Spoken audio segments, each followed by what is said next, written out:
जय गुरुदेव, जय जय गुरुदेव, जय जय गुरुदेव, जय जय गुरुदेव। श्रीमद् करुणा सागर महाराज की जय, कैवल धाम की जय, श्री अविचलदास जी महाराज की जय,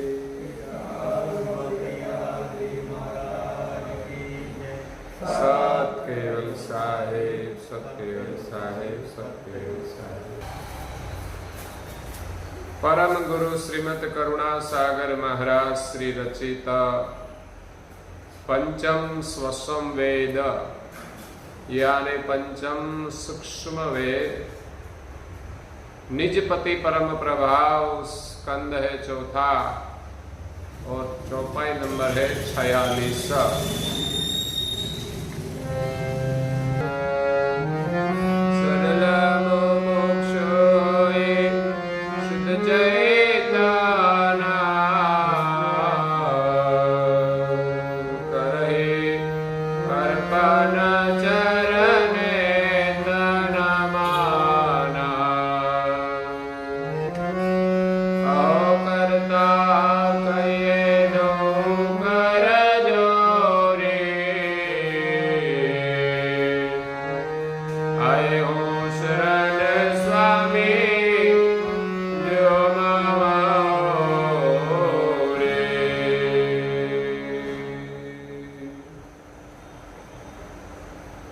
प्रिय भक्तजनों,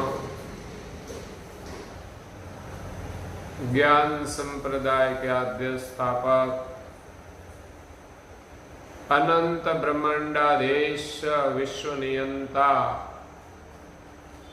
सकर्ता सत कैवल के परम विशेष अंश सर्जनहार का महाद सजान जान स्वरूप को अनेक न्यायों से, प्रत्यक्ष प्रमाण से, स्व अनुभव से प्रतिपादन करने वाले अनंत अंशों के तारणहार, कैवल धर्म धुरंधर, नव बुद्धि के सागर, महान समर्थ परम श्रेष्ठ परम विभूतिवान परम दयालु परम कृपा निधि सर्वज्ञ दिव्य परम गुरु श्रीमद् करुणा सागर जी महाराज जगत के जिज्ञासु और मुमुक्षु अंशों को यथार्थ ज्ञान का उपदेश देते हुए स्वरचित पंचम स्वसम वेद ग्रंथ के चौथे स्कंद की 46वीं चौपाई में निजपति परम प्रभाव का वर्णन करते हुए अपनी अलौकिक अमृतमयी वाणी में कहते हैं कि सरल मुमुक्षु होई शुद्ध चैतन, करही अर्पण चरणे तन मना।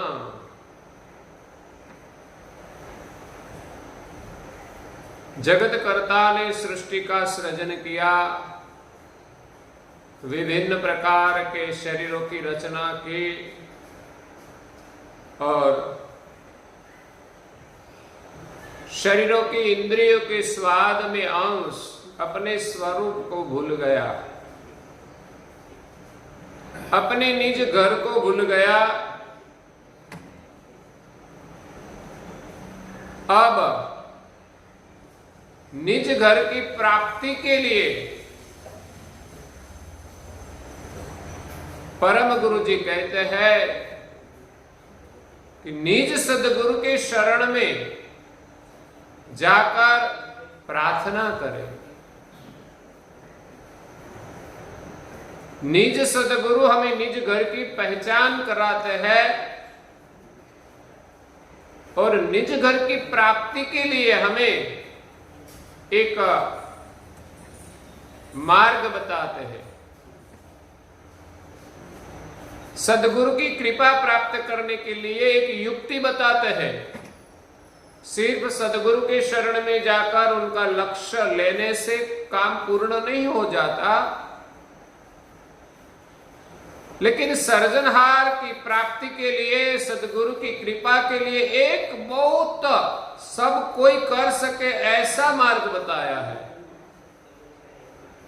जो पूर्व काल में कई महापुरुषों ने इस मार्ग से ही अपने इष्ट की प्राप्ति की है।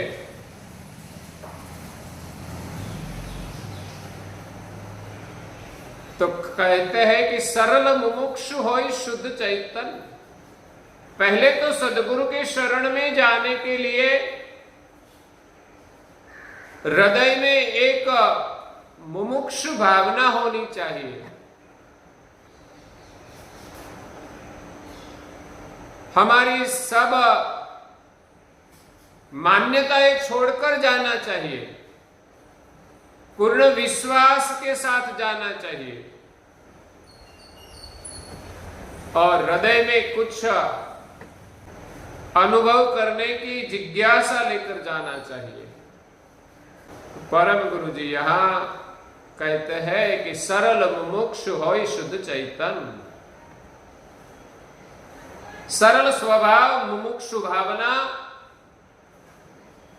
शुद्ध चैतन्य। हमारी वृत्ति प्रकृति के संग से जो मलिन हुई है और संसार में इंद्रियों के संग में हमारी कई अपेक्षाएं हैं, आशाएं हैं, मनोकामनाएं हैं, वासनाएं हैं, तो इंद्रियों के शरीर सुखनी वासनाओं को छोड़कर, आशाओं को छोड़कर हम सदगुरु के शरण में जाए। नहीं तो ज्यादातर लोग मंदिर में जाए या तो कोई महापुरुष के शरण में जाए कि सदगुरु के शरण में जाए, घर की सुख संपदा की आशाओं लेकर जाते हैं, या तो ऐसा मानते हैं कि हमारे जीवन में बहुत समस्याएं हैं। वास्तविक समस्याएं नहीं होती, लेकिन अपनी मानी हुई समस्याएं हैं। तो इस समस्याओं के समाधान के लिए जाते हैं। लेकिन यहां परम गुरु जी कहते हैं कि शुद्ध चैतन्य भाव से जाए और जाकर करही अर्पण चरणे तन मन। उन परम गुरु जी के शरण में अपना तन और मन अर्पण करे। तो मुमुक्षु भाव की बात है। परम गुरु जी ने 4 प्रकार के जीवों का वर्णन किया है। इसमें सबसे उत्तम प्रकार है जिज्ञासु और मुमुक्षु। तीसरा है अर्थार्थी और चौथा है विषयी जीव। 4 प्रकार के जीव एक ही सृजनहार से उत्पन्न हुए हैं। एक ही सृजनहार के सभी अंश है, लेकिन यहां शरीर में रहकर प्रकृति के प्रभाव में सभी का स्वभाव बदल गया।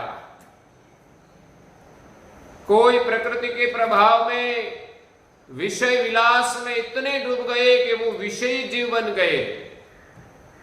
विषय कोई सुख मानते हैं, विषय के अलावा और कुछ दिखाई नहीं देता। ऐसे विषयी जीव परमेश्वर को मानते नहीं। दूसरा है अर्थार्थी जीव, जो मतलब से काम करते हैं।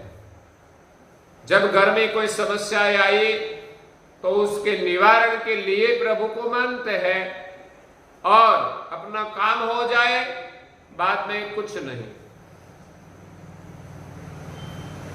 तो वो है अर्थार्थी जीव।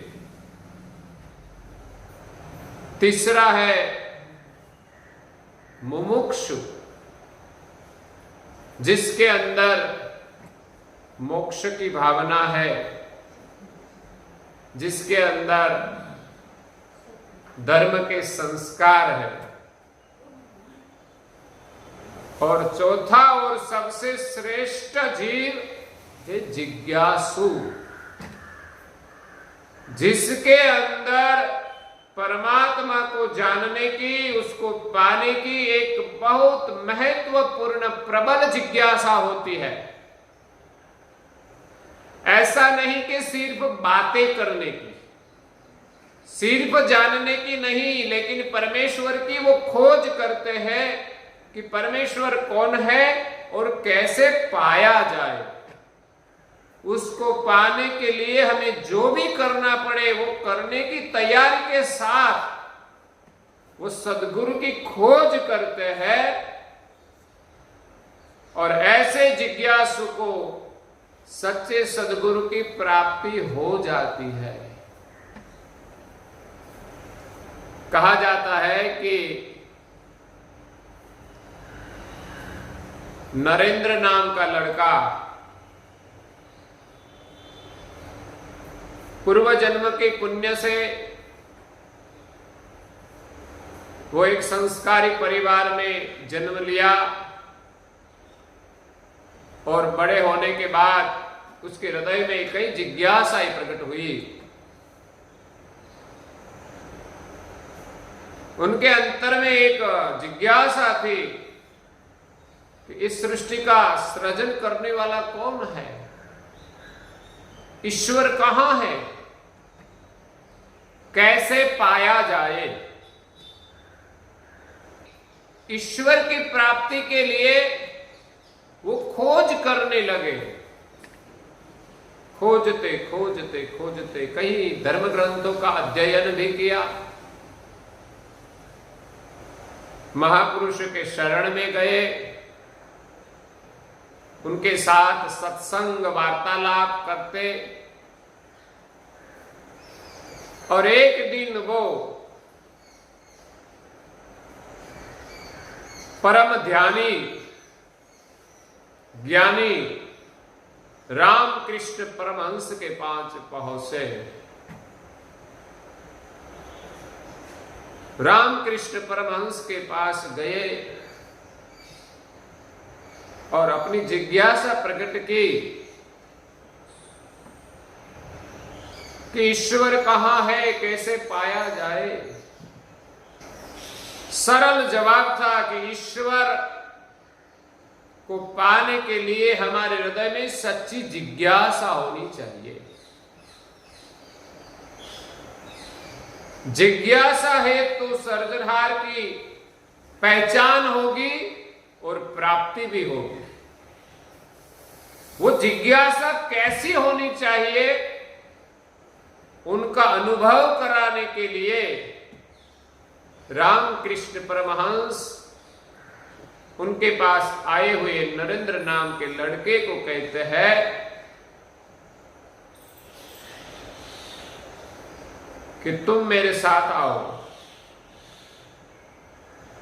नरेंद्र को तो था कि मेरे हृदय में जिज्ञासा तो है ही, हम सब मानते हैं कि हमारा भाव परमेश्वर में है, लेकिन हम अपनी ओर से मानते हैं कि हमारा भाव पूर्ण है, लेकिन हम मूल्यांकन नहीं करते कि हमारा भाव कितना है, हमारी जिज्ञासा कैसी है, उनका मूल्यांकन हम नहीं करते कि परमेश्वर को पाने के लिए कैसी भावना जिज्ञासा होनी चाहिए।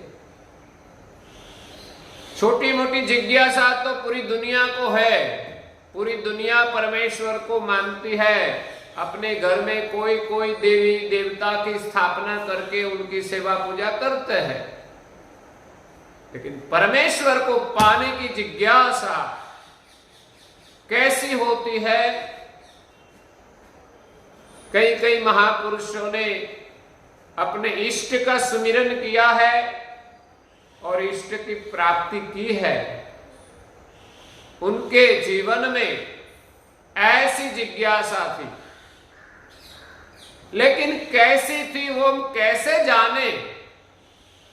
उसका अनुभव कराने के लिए रामकृष्ण परमहंस नरेंद्र को लेकर एक तालाब में जाते हैं।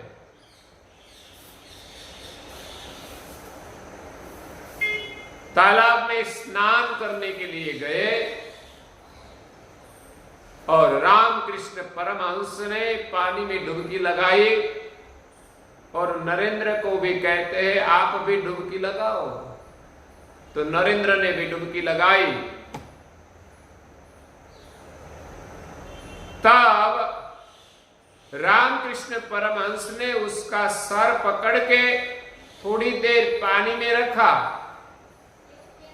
नरेंद्र ने शायद कभी डुबकी नहीं लगाई हो, तो उसका सर पकड़ा तो पानी के अंदर उसको बेचैनी थोड़ी होने लगी और बाद में रामकृष्ण परमहंस ने उसका सर छोड़ दिया। तो नरेंद्र बाहर निकले और कहने लगे कि आपने मेरा सर पकड़ा लेकिन मुझे बेचैनी हो रही थी। क्या हो रहा था? बाहर निकलने की जिज्ञासा होती थी। बेचैनी का मतलब बाहर निकलने के लिए मेरा मन व्याकुल हुआ था। नरेंद्र की बात सुनकर बाद में श्री रामकृष्ण परमहंस ने कहा कि आप एक फिर डुबकी लगा दो। तो नरेंद्र ने फिर डुबकी लगाई। फिर से रामकृष्ण परमहंस ने उसका सर पकड़ा और पहली बार से ज्यादा देर तक थोड़ा ज्यादा सर पकड़े रखा तो बेचैनी भी ज्यादा हुई। निकलने की जो भावना थी वो प्रबल हुई। जब सर को छोड़ दिया और नरेंद्र बाहर निकले तब पहले से भी ज्यादा व्याकुल हुए थे कि प्रभु आप मेरा सर पकड़े रखते हो, मुझे अंदर कितनी बेचैनी होती है, मेरा मन निकलने के लिए व्याकुल हो जाता था।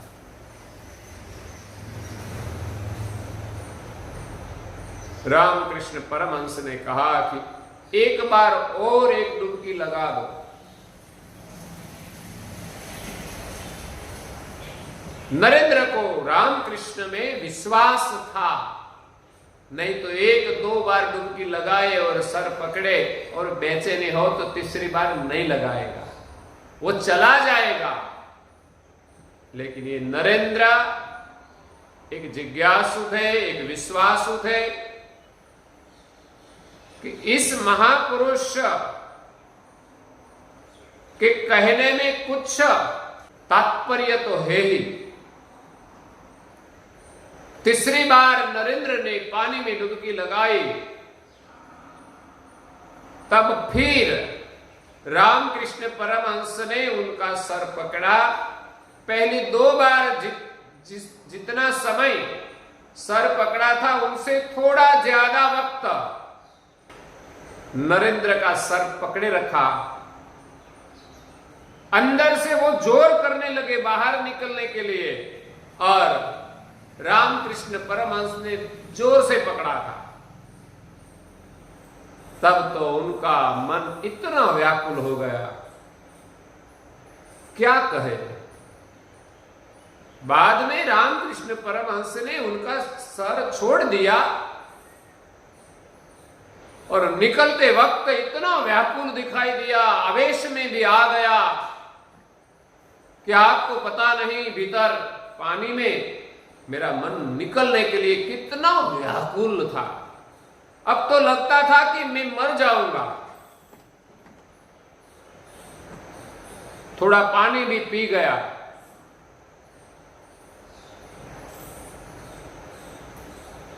रामकृष्ण परमहंस कहते हैं कि अब अपना प्रयोग पूरा हो गया है। आपका प्रश्न का प्रत्युत्तर यही है कि परमेश्वर को जानने और पाने के लिए हमारे पास जिज्ञासा होनी चाहिए। वो कैसी होनी चाहिए? पहली बार जब डुबकी लगाई तब निकलने की जो जिज्ञासा थी, वैसी जिज्ञासा से परमेश्वर की प्राप्ति नहीं होगी। वो मंद जिज्ञासा है। ऐसी मंद जिज्ञासा तो सारे संसार में होती है कि कुछ काम की जरूरत पड़े तो परमेश्वर के पास जाए, उनका नाम दो लेकर कुछ प्रार्थना करें। घर का काम आ जाता है तो सब कुछ छूट जाता है। लेकिन ऐसी जिज्ञासा से काम नहीं चलेगा। हमें वो सर्जनहार या तो परमेश्वर या तो ईश्वर की प्राप्ति करनी हो तो ऐसी जिज्ञासा से काम नहीं होगा। दूसरी बार जब तूने सर पानी में डुबोया, डुबकी लगाई और मैंने सर पकड़ा, तब बाहर निकलने की जो जिज्ञासा थी वो तीव्र जिज्ञासा थी। लेकिन ऐसी जिज्ञासा से शायद हमें परमेश्वर का ज्ञान होगा, लेकिन प्राप्ति नहीं होगी। और तीसरी बार जब तूने पानी में अपना सर डुबोया और मैंने पकड़े रखा, तब निकलने की जो जिज्ञासा थी वो तीव्र जिज्ञासा थी।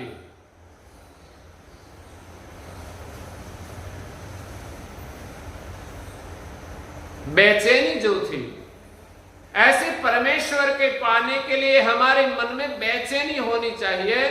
लेकिन तीसरी बार जब निकलने की जैसी तीव्र जिज्ञासा थी, वैसी परमेश्वर के लिए जिज्ञासा हो जाए तो परमेश्वर की प्राप्ति अवश्य होगी। तो मैंने बात बताई जिज्ञासा की। परम गुरु जी ने 4 प्रकार के जीवों का वर्णन किया है कि एक ही सर्जनहार के 4 प्रकार के जीव उत्पन्न हुए हैं। लेकिन 4 भेद कैसे हो गया, उसकी समझ के लिए एक दृष्टांत दिया है। एक ही पानी से, जल से 4 प्रकार के चीज की उत्पत्ति होती है।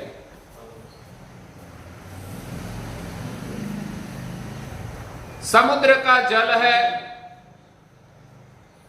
इसमें पवन के कारण बुलबुले होते हैं, जिसको गुजराती में कहते हैं परपोटा। हवा के माध्यम से बुलबुले होते हैं। वो एक पानी का दूसरा रूप है, जिसको हम पानी नहीं कहते, बुलबुले कहते हैं। दूसरा, पानी से नमक बनता है। समुद्र के पानी से नमक बनता है, वो पानी का ही रूप है। तीसरा, पानी से ठंडी में जब रखा जाए तो बर्फ बनता है, वो भी पानी का रूप है। और चौथा, जब पानी की मछली बाहर निकलकर बारिश का पानी अपने मुंह में लेती है और 6 माह तक अपना मुंह नहीं खोलती, तब पानी से एक मोती बनता है, वो भी पानी का ही रूप है। चारों चीज पानी से बनी।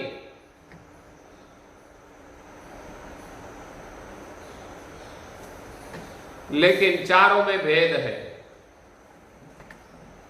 जैसे एक ही पानी से चारों चीज बनी, वैसे ही एक ही सर्जनहार से 4 प्रकार के जीव उत्पन्न हुए।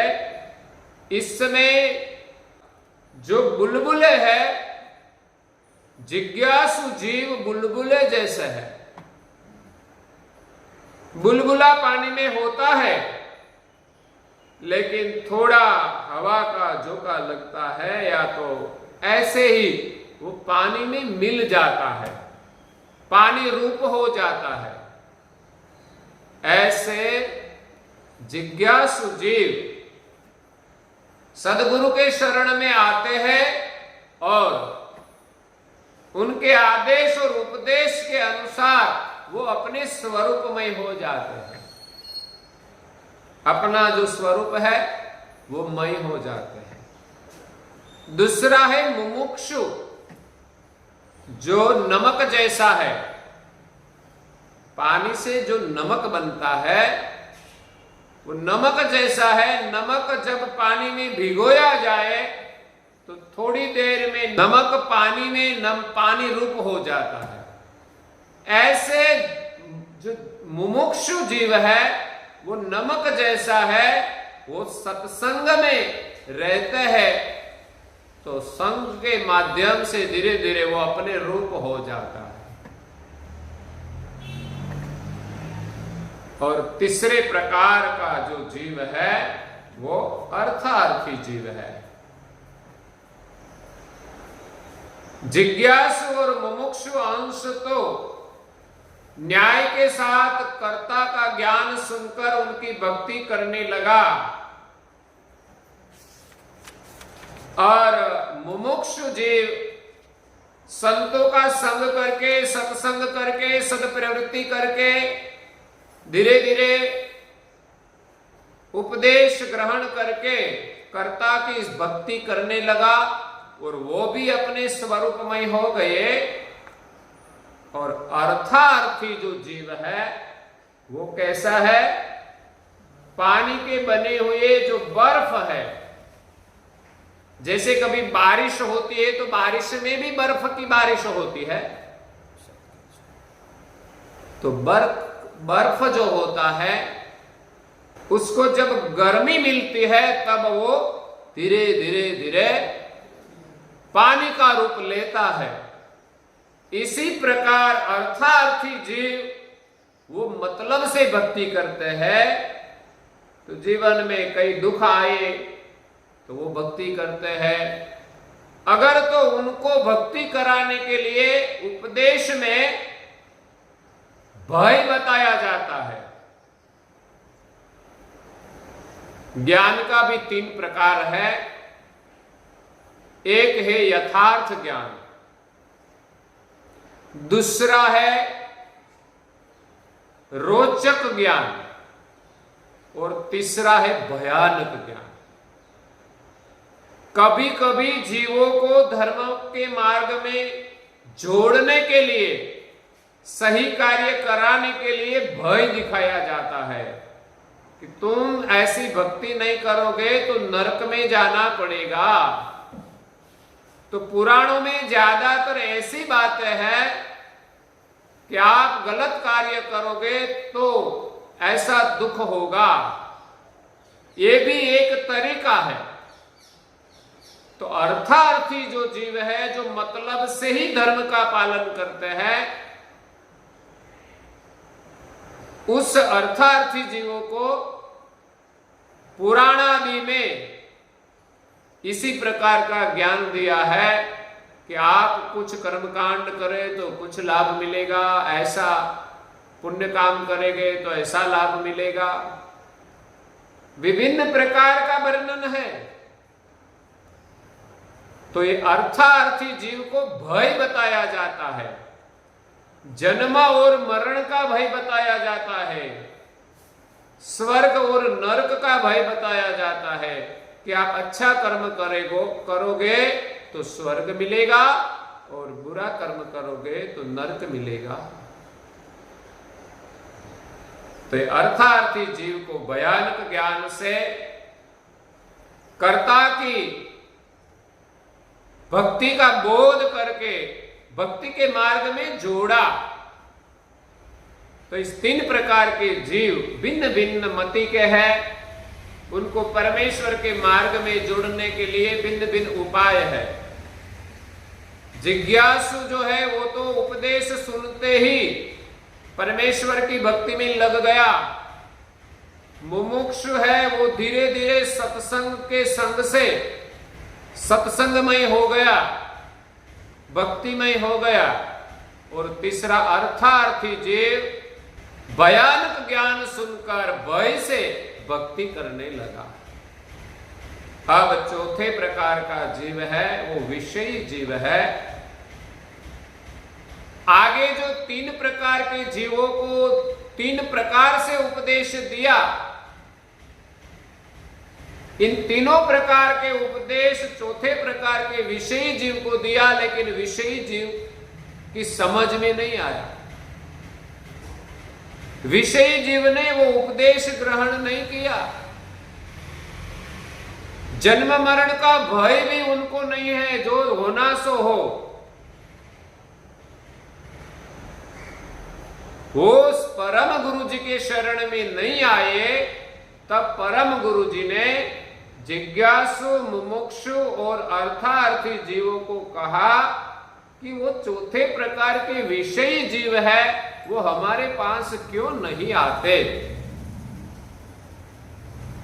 तब 3 प्रकार के जीवों ने विषयी जीवों को समझाया, लेकिन वो कहते हैं कि आपके गुरु कोई गूंगे को वाचा देते हैं, आपके गुरु कोई अंधे को आंख देते हैं, आपके गुरु पंगु को पैर देते हैं। ऐसा कोई चमत्कार दे तो हम माने कि आपके गुरु कोई महान है। इसलिए विषयी जीव पर्चा और चमत्कार से मानते हैं कि ये कोई महान पुरुष है।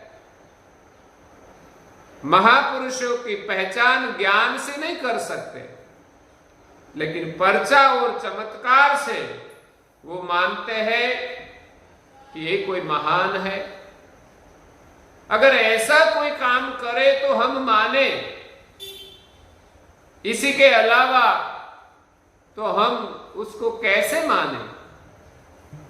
परम गुरु जी ने सोचा कि 3 प्रकार के जीवों को उपदेश देकर सर्जनहार की भक्ति में लगाया, लेकिन वो चौथे प्रकार का जो विषयी जीव है वो हमारे पास नहीं आएगा, तो उसका कल्याण कैसे होगा।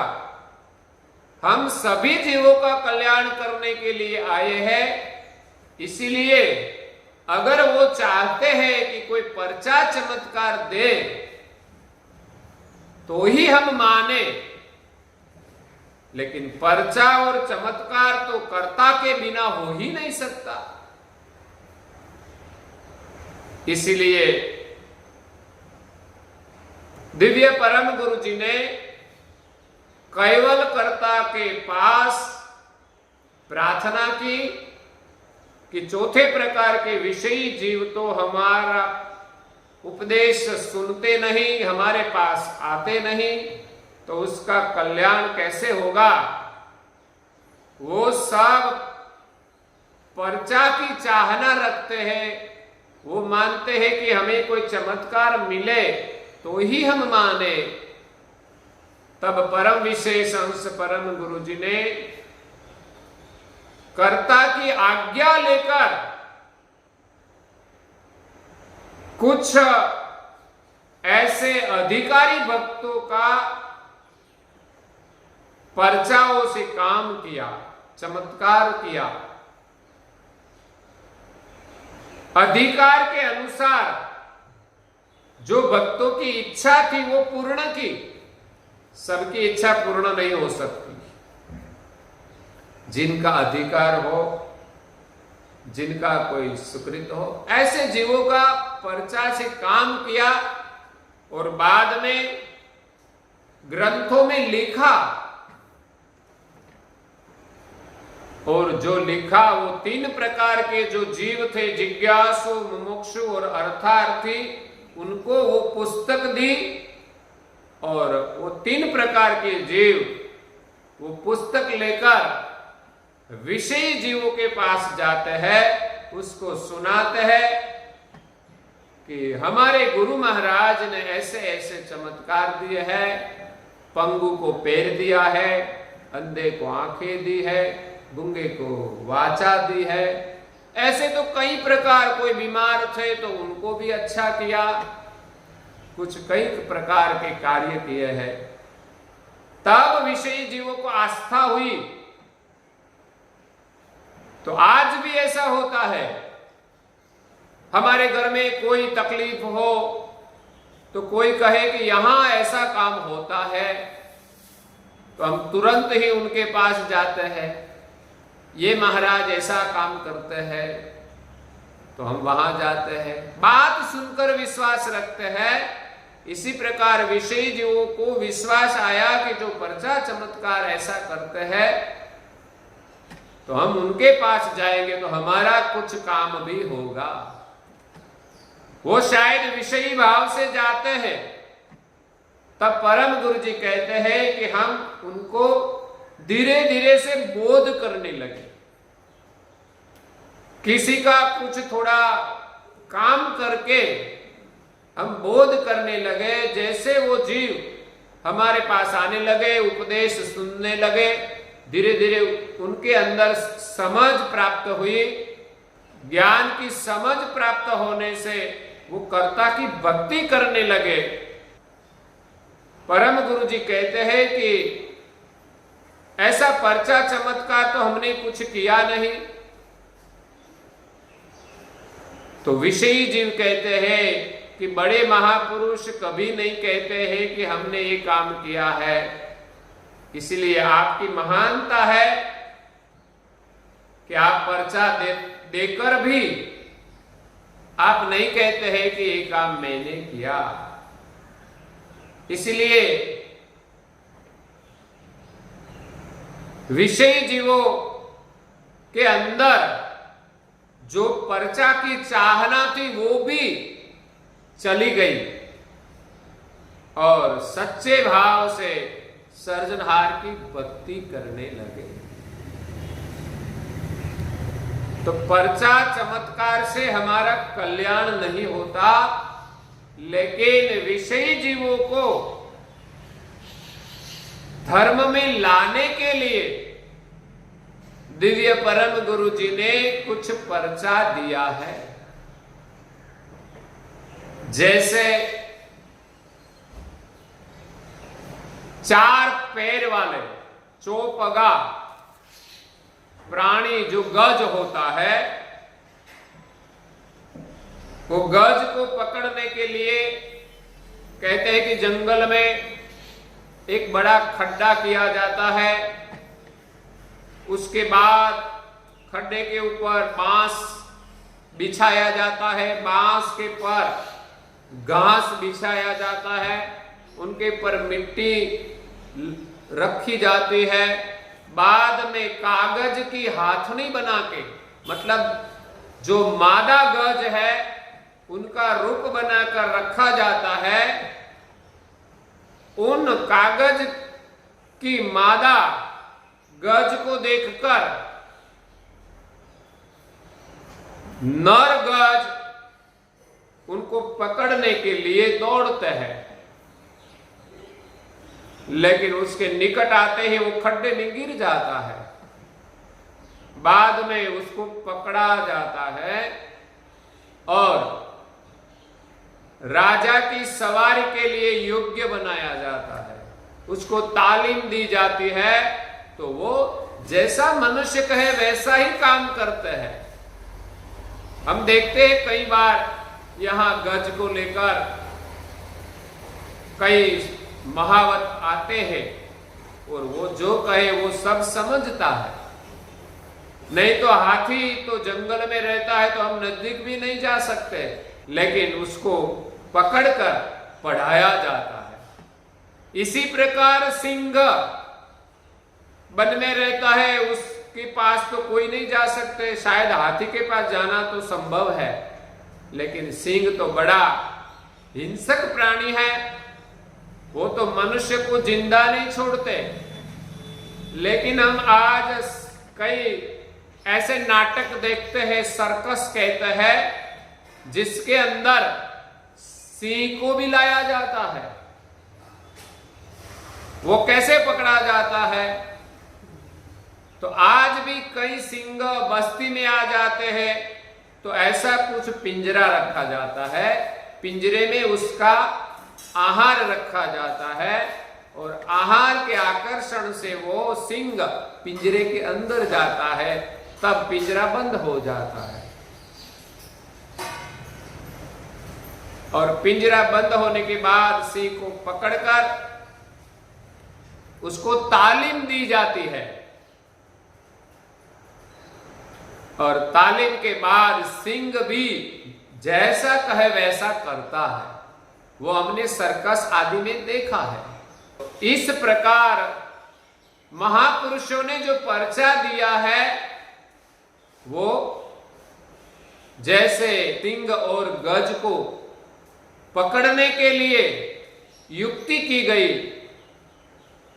वैसे ही पर्चा रूप पिंजरे में विषयी जीव को पकड़कर बाद में उसको तालीम दी जाती है, उनको उपदेश दिया जाता है, बाद में पिंजरे की जरूरत पड़ती नहीं।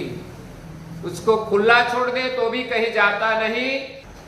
तो इसी प्रकार विषयी जीव को धर्म के शरण में लाने के लिए महापुरुषों ने कुछ पर्चे दिए हैं। जैसे कोई बालक छोटा हो, उसको कोई व्याधि हो, तब उसकी माता उनको दवाइयां देती है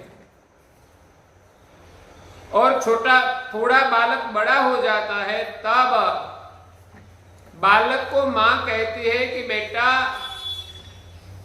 आप इतनी दवा पी लो तो मैं तुझे, मेरी मुट्ठी में लड्डू है वो तुमको देगी। अगर तो आजकल के लड़के हाथ में चॉकलेट रख के आप कहोगे कि जो तुम इतनी दवा पी जाओ तो मैं तुझे बढ़िया चॉकलेट दूंगी, तो वो लड़का दवाइयां पी जाता है। दवाइयां में कटुता होती है, फिर भी दवाइयां पी जाते हैं।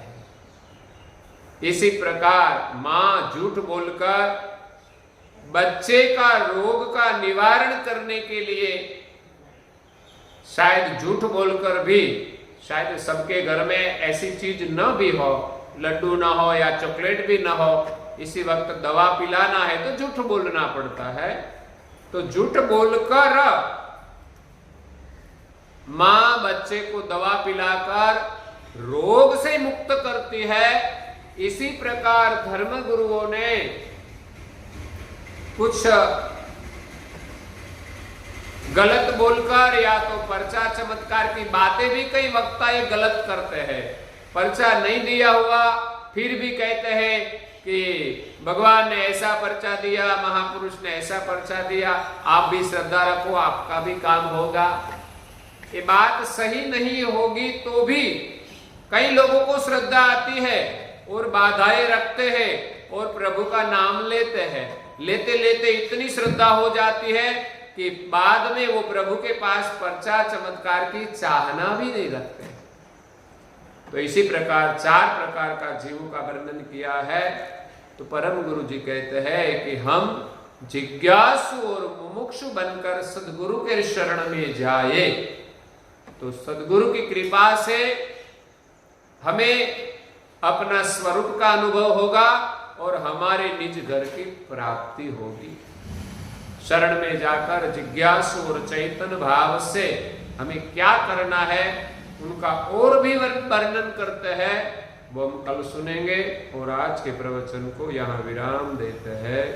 श्रीमद् करुणा सागर महाराज की जय, श्री कैवल धाम की जय, श्री अविचल दास जी महाराज की जय।